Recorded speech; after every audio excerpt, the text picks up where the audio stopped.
Hey guys, producer Joe McCann here at the NFL Draft. And guess who we ran into? Charles Davis here at your day job, man. How you Sports doing? Stars of Tomorrow. How you doing? It's Good, good man. to see you. I mean, we work together on that. I'm usually throwing things to you out in the field, and now we're here together. This is cool. This is a first. So I thought we'd just ask you about a few guys who we've had on Sports Stars of Tomorrow who are going to be in this NFL Draft. A few looking like certainly first-round picks. Yes. Let's start with Josh Rosen, quarterback. Everybody loves quarterbacks. A lot of positive and negative about Josh. A lot of people have said about Josh. Seems like most of the negative is just like that he's smart or he talks too much. Yeah, that's a killer. Yeah, I know.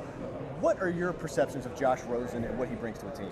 If the knock on him is that is about his intelligence, then don't draft him because you don't have an organization that should have a guy like that. All right, you need to have people who can engage you, and every great quarterback that's ever played the game engages his staff.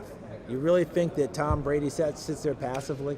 Yeah, whatever you say, Coach. Nope. You think Breeze does that? You think Manning's done that? Otto Graham chafed under that with Paul Brown back when coaches had more control. So it's just not that way. So if that's what it is, that's when the thing I worry about him more than anything is just medically.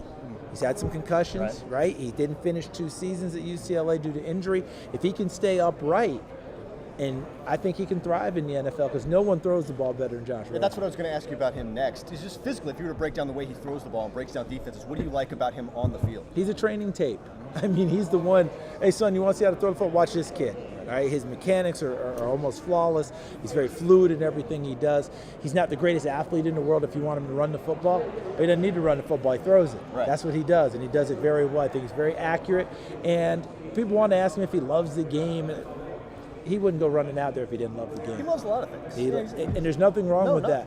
We used to value that, right? We celebrate that. I don't know why in sports we always want to make guys Neanderthals. Right.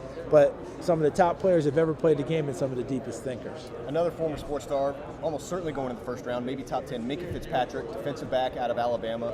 I mean, he won the Thorpe Award, everything. McNair Award, been starting at Alabama since his freshman year. What do you like about Minkah? I like his versatility. I like the fact that he was a cornerback. I like the fact that he can cover people in the slot. I like the fact that he can play at a high safety, although he didn't do a ton of that at Alabama, and drop in the box and make plays on the football. I like the fact that when he gets interceptions, the ball goes in the other direction. He had 9 in his career, 4 of them went back for touchdowns. So I love a guy who can be a ball hawk, and he's a good sure tackler. Plus the intelligence of playing the game, because if you play at Alabama, you're coached by a defensive backs coach, but you're also coached by Nick Saban. That's his specialty. That's what you want, and he knows how to play the game. Do you see him safety, corner, or how do you see him? I see him as a hybrid, but I see him more as a safety with the ability to go in the slot and cover people, similar to a Malcolm Jenkins of the Philadelphia Eagles. All right, we could probably break down a dozen more guys who've been on the show, but I want to get you out of here. Okay. Maybe one guy you'll hear, maybe second, third day, maybe he's not a first-round pick. Some guys that we've seen on the show, guys like Kalen Ballage, Sony Michel, Chase Litton. Okay, Sean stop Ed. right there. We'll go through them real quick.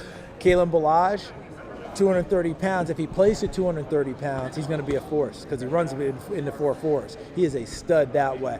Looks like a 3rd down back, should be a 3-down back, right? Sony Michel, boy, did he come along. I remember the first time he sent me a script about him and his ability to see things. Great anticipation, great vision, good cutback ability, plus has enough power to run through the trash at the line of scrimmage and turn it into a home run. You mentioned Deshaun Hand.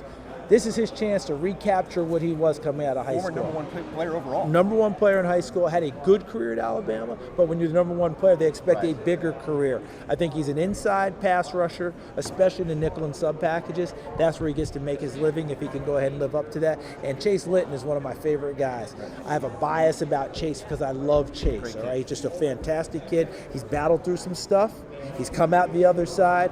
Big arm guy. Will probably go later in the draft rather than earlier because he came out a year early in most people's estimations. But I think if you get him and give him a chance for some schooling, he's got a chance to make it in the league. Charles, always great to see you. Great to Check see out his you. coverage on NFL Network of the NFL Draft.